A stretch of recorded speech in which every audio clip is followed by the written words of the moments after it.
In that summer, waiting to go to the Peace Corps, crazy events happened and I was offered a record contract. So I quit the Peace Corps. I'm going to be a rock and roll star first.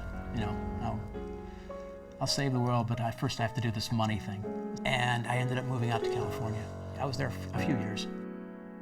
My one grandmother died. I came home for the funeral.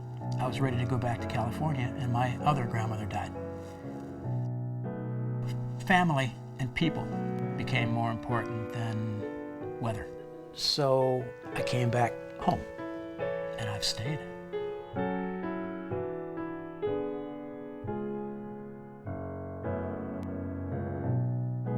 We moved to Oak Park when I was 1. It was brand new. The whole neighborhood was like the Little Rascals. There were 2.5 kids in every house, and they were all within the same couple years. And it was just a lot of fun. The schools were excellent. The streets were brand new, you know. It was suburbia dreamland. Detroit had issues and challenges that I at least wasn't aware of where I lived. But I have a vivid memory of standing on my front lawn with my dad and looking. You would look north, it's nighttime, and it's just the way it always looks. And you would look south, and there was a red glow over the city. And then to make that connection from, that's not a red light, that's fire. That's the city on fire. You know, that's people in real pain. And that was a scary moment. A lot of things shifted.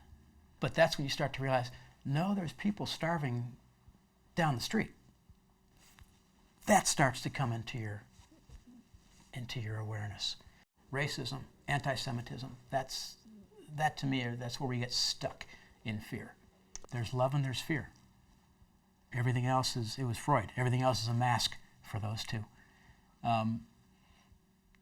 So if somebody is angry or hurtful or something, I see that as, that's a place where they're stuck. That's a place where they're fearful. Again, you're looking at the water back there and you drop a pebble and it starts, you know, to make these concentric circles.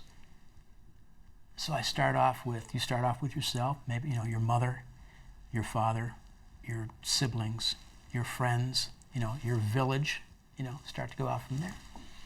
Where do you stop? Do you stop at Jews, at white people, at Americans? You know, where do you put your flag in the sand?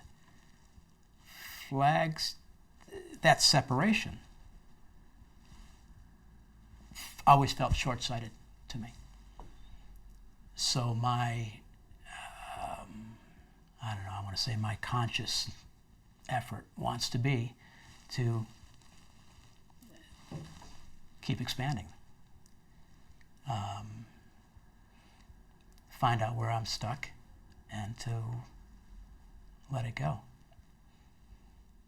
I'll let you know how that works out.